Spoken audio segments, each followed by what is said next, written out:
আপনারা গেস করেন তো এটা কিসের দরজা হতে পারে? এটা অ্যাকচুয়ালি একটা রান্নাঘরের দরজা। তো রান্নাঘরটা এবার আপনাদের দেখাই।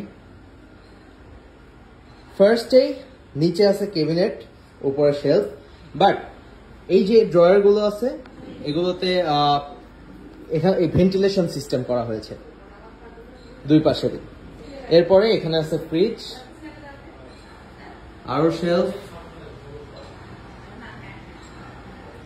দেন এইখানে আছে ছোট্ট একটা বসার মতো স্পেস, যেখানে হচ্ছে বসে ধরেন মা রান্না করতেছে, ছেলে বসে মার সাথে গল্প করতেছে, এরকম একটা কনসেপ্টে করা। আর এই রান্নাঘরের সবচেয়ে স্পেশাল যে ব্যাপারটা সেটা হচ্ছে এটা পুরোটা হ্যান্ডেললেস ক্যাবিনেট, কোনো হ্যান্ডেল নাই। প্রত্যেকটা খোলার জন্য নিচে হাত দিয়ে খুলতে হয় জাস্ট, এই যে এমন জিনিসটা।